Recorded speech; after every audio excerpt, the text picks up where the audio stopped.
Olá pessoal, tudo bem? Nesse primeiro vídeo, vamos falar sobre o cadastro do empregador rural, tá? Então, é o evento S1000 para quem usa um sistema de informação, um sistema de folha de pagamento. Normalmente, grandes produtores rurais, médios produtores rurais vão utilizar o seu sistema de folha no seu serviço de contabilidade, gestão de pessoas, né?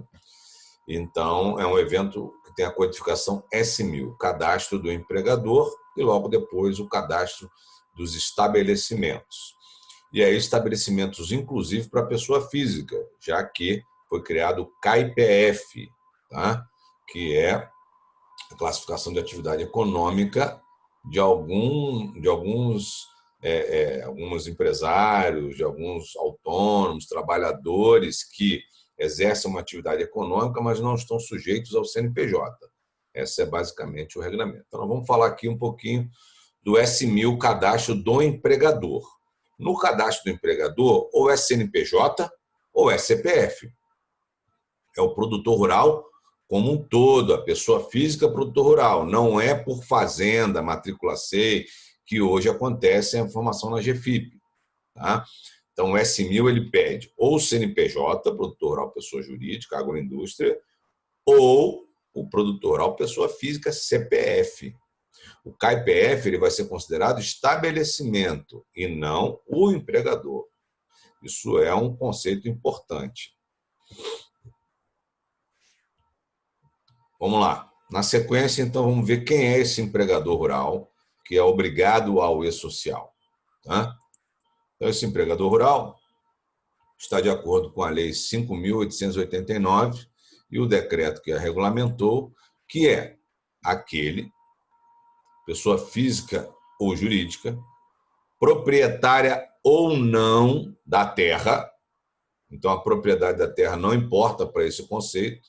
O que importa é o que vem agora, que explore atividade agroeconômica em caráter permanente ou temporário. Tá bom? Vou fazer um ano, vou fazer ali um ano de atividade num contrato de parceria, depois vou parar. Daquele período, ele é produtor rural. Diretamente ou através de prepostos e com auxílio de empregados. Então, o empregador rural precisa ter empregados. Esse é o conceito da Lei Trabalhista 5.889, que trouxe a regulação do trabalho rural. Tá? Portanto, não depende da propriedade ou posse da terra, mas sim da exploração da atividade rural. Equipara-se ao empregador rural a pessoa física ou jurídica que, habitualmente e em caráter profissional e por conta de terceiros, execute serviços de natureza agrária, mediante utilização do trabalho de outrem, como, por exemplo, a exploração do turismo rural auxiliar à exploração agroeconômica. Tá?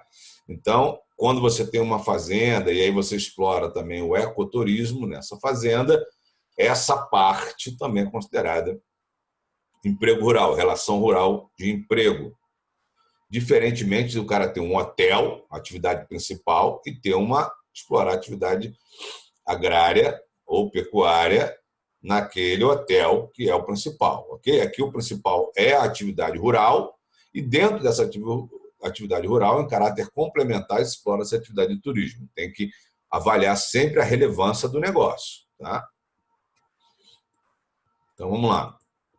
Responsabilidade solidária em relação ao empregador rural. Sempre que uma ou mais empresas, embora tendo cada uma delas personalidade jurídica própria, estiverem sob direção, controle ou administração de outra, ou ainda, mesmo guardando cada uma a sua autonomia, integre grupo econômico ou financeiro rural, serão responsáveis solidariamente nas obrigações decorrentes da relação de emprego. Então, sempre que eu tiver uma composição de produtores rurais conduzindo uma pessoa jurídica ou mais de uma pessoa jurídica com um conglomerado, um grupo econômico, eles são responsáveis solidários em relação às obrigações trabalhistas de cada uma dessas pessoas jurídicas.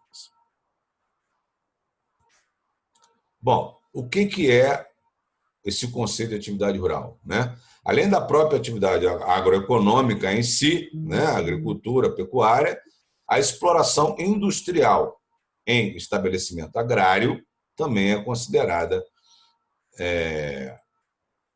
atividade rural. Então, nós vamos ver direitinho o que é essa exploração industrial, que vai definir a manutenção como um produtor rural ou já como uma indústria, seja uma agroindústria, né, ou uma indústria comum, em que tem ali uma parte da atividade rural como matéria-prima, tá? Então, vamos definir ainda quando essa exploração industrial ainda assim se materializa dentro da atividade rural. Bom, as atividades que compreendem o primeiro tratamento dos produtos agrários in natura, sem transformá-los em sua natureza. Então, essa atividade industrial que não transforma a natureza do produto rural, ela continua sendo considerada como atividade rural e os empregados dessa atividade, então, estão dentro do conceito de empregado rural e esse cara continua sendo empregador rural. Tá? Então, quais são elas? O beneficiamento, a primeira modificação e o preparo dos produtos agropecuários e hortigranjeiros e das matérias-primas de origem animal ou vegetal para posterior venda ou industrialização. Então, o beneficiamento continua sendo considerado uma atividade rural. O aproveitamento dos subprodutos oriundos das operações de preparo e modificação dos produtos in natura referidas no item anterior. Então, aqui é o aproveitamento dos subprodutos, dos resíduos oriundos dessas operações de preparo e modificação. Conclusão. Fica claro que, para ser produtor rural, precisa exercer atividade econômica agropecuária. Então, vamos supor que a pessoa tenha um sítio, né? E nesse sítio, uma propriedade rural, no meio rural, ele não explora atividade econômica agropecuária. Ele tem um empregado que cuida da casa, limpa os animais ali, os cachorros, dá comida, dá banho, se tem um cavalinho ou uma outra coisa, mas não explora economicamente, não vende, não comercializa produção rural.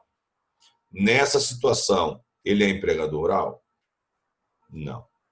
Não é empregador rural. Ele explora residencialmente, seja para morar, seja para passar final de semana, mas ele não explora atividade econômica rural, portanto, ele não é empregador rural. O empregado dele é doméstico.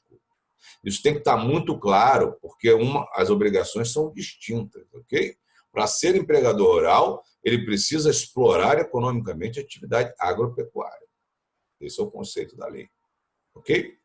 Então, esse que é empregador rural, pessoa física ou jurídica, está obrigado ao E-Social e, muito provavelmente, em relação ao adquirente dessa produção rural, se for pessoa jurídica subrogada, se for uma pessoa física subrogada, vai fazer também a FDREINF, tá certo? Então, vamos lá. No nosso próximo vídeo, vamos falar um pouquinho da produção rural e desses outros conceitos, tá certo? Então, até já, gente.